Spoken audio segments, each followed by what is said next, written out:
Hi, everyone, and welcome to the BiggerPockets podcast network. I'm your host today, Dave Meyer.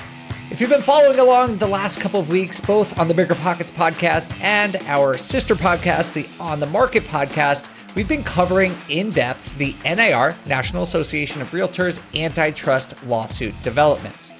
For those of you who haven't been following, first and foremost, you can go listen to the episodes we released last week, which was sort of a factual accounting of the lawsuits, what the jury decided, what is in the actual settlement that NAR agreed to last week. Today, we're going to be going into what happens from here. And while last week we talked to a reporter, this week we are actually going to bring in 4 experienced investor-friendly agents to hear first and foremost, their reaction to this news about the NAR settlement, what they're doing today to modify their business, what they think might happen in the future, and how investors should be changing their approach to working with real estate agents. Avery, let's start with you. Can you just fill us in on how commissions had traditionally been split prior to this settlement? So while there hasn't been a set standard, because there is no standard commission, what has typically happened is when a listing agent goes to take a listing, they'll say, hey, Mr. Seller, typically we charge this amount and we will split it with a buyer's agent. So a separate agent that is not affiliated with the listing agent who brings the buyer. Usually, again, there has been no standard, but it's usually 50-50.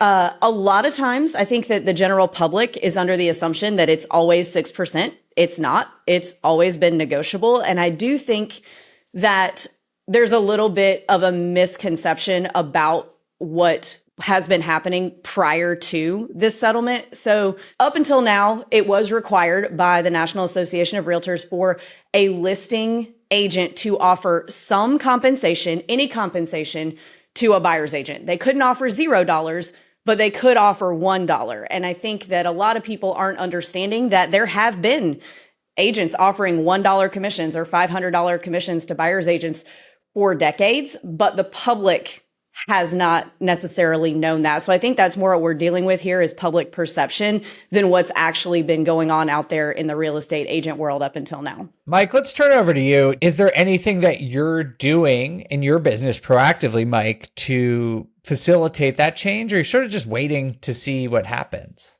On the buyer side, in case a listing agent doesn't have a commission for me, I am having my clients sign on my exclusive contracts that if in the event that a seller doesn't pay my commissions, I am going to charge my buyer a minimum or a percentage.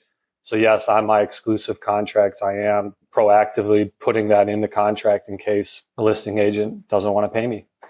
You all seem like pretty calm about this, I have to say. Like, you know, you read these things on the internet and or social media and everyone seems to be freaking out. And all 4 of you just have this calm demeanor. Juliet, do you think that's universal across the industry, or are people sort of like Craig said, maybe newer agents or less experienced agents? Are they concerned about this maybe more than the 4 of you are? I would imagine agents with less experience in general, no matter how long you've been in the business, if you haven't been having these types of conversations or been through these processes, you might be a bit more nervous because you're not going to be as prepared. And there will be agents who will be more prepared, who understand how to have these conversations with their listing agents and with their sellers. There certainly are going to be a huge exit of agents, those people that were part-time, the people that don't want to do the hard work, because it is going to be more work. And some people don't like that. And some people certainly thought that getting your license was super easy. All you have to do is open doors, that is just a walk in the park. And that has never been the case, at least ever for me. It's always been extremely difficult one way or another. Every transaction is different. And I think that a lot of people are certainly going to be bummed out that they now have to work harder. I'm actually more excited that I have to work harder, be better, be smarter. And some people are certainly not going to feel that way. Let's turn to the investor side of things. Craig, if you were an investor who's trying to figure out how to navigate this situation, is there anything, as you know, if you were buying a new house, is there anything you would be doing differently or questions you would be asking your agent right now? I think this just really emphasizes the importance of using a good agent, because effectively now the buyer always paid for it. But now everyone knows that it's negotiable, so it seems a little bit more seriously that the buyer is paying for it. And so I think you need to ask just some serious questions about, hey, agent, do you have any investments yourself? How can you help me? Do you have contractors? Do you have all of the things that you're looking for in an investor-friendly agent? Like, you've just got to make sure to ask the appropriate questions to make sure that you're getting the best value for the agent. I don't think you can use your uncle anymore just because he's your uncle. If you all want to see the rest of this episode, you got to jump over to the On the Market YouTube channel and you can find everything else there.